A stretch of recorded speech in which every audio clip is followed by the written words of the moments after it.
All right, fellas, it's official now. Manny Pacquiao is coming back. Not maybe, not potentially, not rumored. It's real. He's stepping out of retirement and lacing up the gloves again. And honestly, I've got a lot of mixed feelings about it. Now, a couple weeks ago, when the talk of a Pacquiao return was still floating in the rumor mill, I touched on it briefly, but I didn't want to jump the gun and throw out a video the minute it got announced. I needed time to really sit with it, take in all the moving parts, and let the dust settle a little. Because the truth is, even now, days after the official announcement, this comeback still leaves me with more questions than answers. So let's break it down. Pacquiao is coming out of retirement to face Mario Barrios for the WBC welterweight title this July. A fight that's been whispered about for months is now confirmed. And while the headlines are calling it a historic return, let's be honest, this feels more like boxing, opening the floodgates to a whole new wave of comeback circus fights. Before I go any deeper, if you're new here, welcome to Knock On, your one-stop shop for all things boxing. Hit that subscribe button so you don't miss anything. We're not just recapping news here, we're talking real implications for the sport. Now let's talk about Manny. Like a lot of you, I grew up watching Pacquiao. The speed, the power, the relentlessness.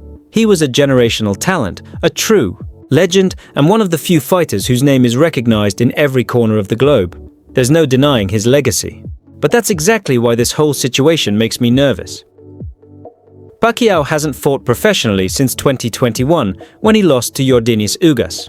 And let's not sugarcoat it, he looked flat, he looked slow, he looked like a man who no longer belonged in a championship-level ring. Since then, he's done some exhibitions, including one where he got bullied around by a kickboxer in a glorified sparring session. And now, we're supposed to believe that same Pacquiao is ready to fight a 30-year-old world champion? Come on, it's like they're banking on the boxing world having a short memory, hoping we all forgot what he looked like in that Ugas fight, hoping we forgot that his exhibitions didn't exactly inspire confidence. But what's really happening here is the same playbook we saw with the Tyson vs. Paul circus. Leak a few training clips, show a legend hitting pads with some speed and pop, and let nostalgia do the rest. And yeah, Pacquiao still looks sharp. On the mitts, his hands are still fast, his footwork still has traces of the old magic. But let's be real, guys like Manny and Tyson will always look good in the gym. They've spent decades sharpening those tools. They could be 65 and still look crisp shadowboxing. That doesn't mean they belong in a world title fight. This isn't just some comeback exhibition. This isn't Jake Paul or some celebrity opponent. This is Mario Barrios, a legit world champion, active, in his prime, with youth and momentum on his side. And while Barrios may not be the most feared man at 147, he's still a problem. He's tall, rangy, disciplined, and motivated. He's not stepping in there for nostalgia. He's stepping in to beat a legend and cement his own name. And the craziest part? Pacquiao just magically appears in the WBC rankings at number 5 after nearly 4 years out of the pro game, with 0 warm-up fights, leapfrogging a stacked division filled with hungry contenders who've been grinding for their shot.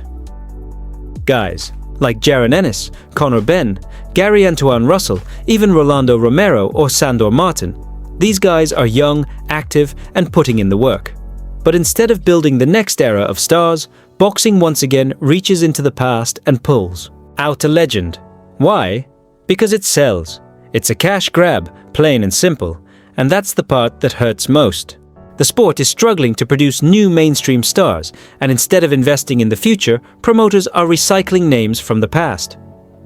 It's dangerous, not just physically, but for the long-term health of boxing's credibility.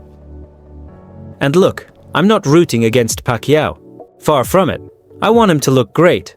I hope he shocks the world. He's one of my childhood heroes, but we've got to be honest about where he's at physically. He's 46. He hasn't fought at a high level in years, and the last time we saw him in a meaningful fight, he lost decisively. The Tyson-Paul debacle should have taught everyone a lesson. Remember how many boxing influencers, especially the big American ones, gassed up Tyson's chances. They told you he was going to walk Jake Paul down, that his power was still there, that he was a real threat. And then, crickets. When the fight went sideways, suddenly everyone pretended they knew it would happen all along. Don't fall for the same tricks here. And honestly, the WBC should be embarrassed. This is the same sanctioning body that gave Ryan Garcia a high ranking.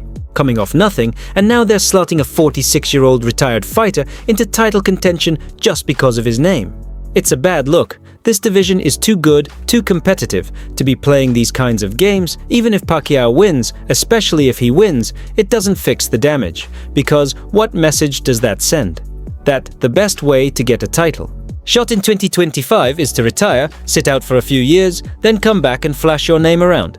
That's the kind of logic that's killing boxing's meritocracy. And now I'm hearing rumors that Vladimir Klitschko is also thinking about coming back. You see what I mean? Once the door opens, it doesn't close easily. Tyson came back. Now Pacquiao, next Klitschko? What's next? Oscar de la Hoya back in the rankings. At what point do we say, enough is enough? Look, I get the business side. Nostalgia sells. These names are iconic. The money is there, but just because something sells doesn't mean it's good for the sport. To wrap it up, I'll be watching this fight. I'll be hoping Pacquiao defies the odds, but I'll also be watching with caution.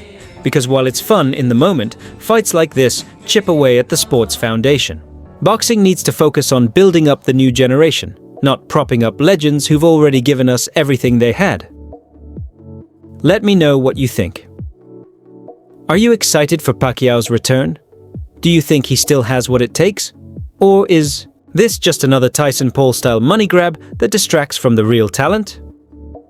Drop your thoughts in the comments. I'll be in there reading every single one. And if you enjoyed this breakdown, make sure to like, subscribe, and turn on the notifications so you don't miss a single upload. This is Knock On, and we keep it real every time. Catch you in the next one.